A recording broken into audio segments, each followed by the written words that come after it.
for a long time and reached a big moor. The purple He walked on for a long time and reached a big moor. The purple heather looked glorious. The ugly duckling was enjoying the beauty in silence, but all of a sudden there were loud quacks. He turned around and spotted a bunch of wild ducks. Hey, look at this fellow, one wild duck said. He looks terrible. Don't think you can tag along with us. The ugly duckling was upset. Of course, he had no plans to go along with the wild ducks. All he wanted to do was lie among the rushes, look for food and go swimming. Pop! Boom! The hunters! Cried the wild ducks and flew away at once. The dogs and the hunters looked around for ducks and geese. One dog ran close to the ugly duckling and grabbed it. But when it saw how ugly the duckling looked, the dog let the duckling go. For once, the duckling was glad that he was ugly. After the hunters left, the duckling went in search of a safer spot. Soon, he found a cottage along the way. There were large raindrops falling from the sky, and it looked as if there was going to be a storm. He went inside and found a plump woman with a cat on her lap and a hen perched on her shoulder. When she saw the duckling, she welcomed him inside and fed him well.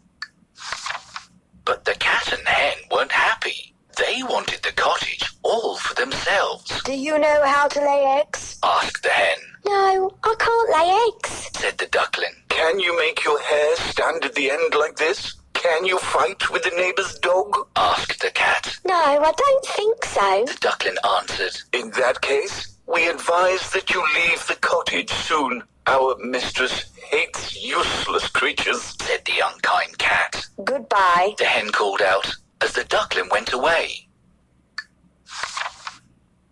The duckling left the poultry yard.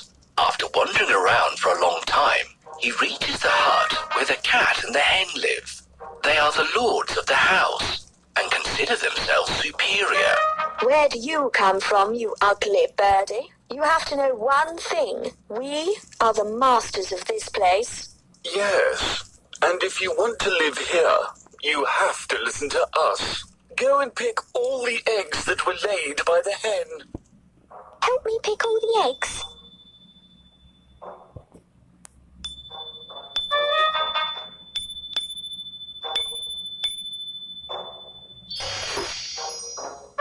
All the eggs are picked. Thanks for your help. How can you be useful to us? Can you catch mice? I don't think I can. Can you lay eggs? No, but I can swim and dive. Dive? What a useless thing to know. You should learn to do something useful. If you can't do anything useful, go away. We don't need you. Maybe you're right. I'd better go. But how do I get out of here? The door is locked. I can jump out of the window, but I need a drawer to get under it first. Thank you. This is exactly what we need. Now I can climb onto the drawer. Now, we have to open the window. There's no handle on the window. It must be somewhere in this room. Can you see it? Excellent. Now we can open the window. Thanks for your help. Goodbye, cat. Goodbye, hen. The duckling travelled from one place to another. The leaves were no longer green. It was autumn, and the trees were full of beautiful yellow, orange and flaming red leaves. One evening, he saw a flock of birds in the sky. They were snow white, with beautiful wings that flapped gracefully. The ugly duckling couldn't believe that there were such beautiful birds in the world. How I wish I could become one of them, the duckling thought. Winter soon came, and the duckling, all alone by himself, tried his best to paddle on and find food. But one winter night, his legs froze in the icy pond. A peasant woman found the helpless duckling and saved him from the pond. She brought him inside the house, and the duckling enjoyed the warmth. But when he saw children running towards him, he flew away in fright. The duckling endured many difficulties all through the icy cold winter. But spring finally came, and he sat by the moor among the reeds. The duckling discovered that he was able to flap his wings. He watched in awe as 3 3 beautiful swans swam by. They glided gently over the water, and the duckling felt an ache in his heart. Let me fly towards the swans. It is better to be killed by them than to be pursued by ducks or beaten up by fowls and hated by everyone, He thought. As he flew close to them, he bent his head down in shame. He was surprised when he saw his reflection in the water. He was no longer an ugly, loathsome, and clumsy duckling. He was a beautiful swan, and he looked as noble and graceful as the other swans close by. It was almost like magic. His wish had come true. When the swans flew past him, he joined them. The other swans looked at him with special respect. They bowed their heads low. He felt sad, yet happy deep inside. He wondered why all the creatures had treated him so badly, just because he was ugly. He did not understand why the swans bowed to him simply because he was a beautiful young swan. But he knew that all the scorn and mockery had made him strong at heart. He was not afraid of anyone. Ugly Duckling has been hiding in the reeds for a long time. He is completely exhausted. Poor bird. We need to feed him. This is just right. Thank you, I'm feeling better. But I'm still hungry. I think there is more food under the snow. We need to shovel up the snow. There's food! Help me pick it up. That's much better. That's much better. Thanks for your help. Wait a minute. I can hear the sounds of swans flying. I would love to see them one more time.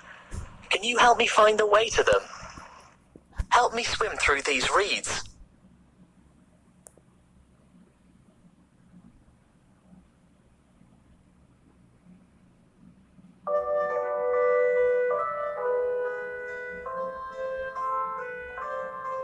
Thank you so much for your help.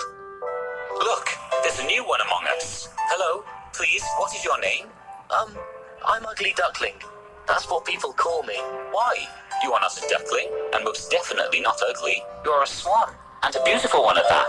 Take a look at your reflection. Turn the pieces around to reveal his reflection.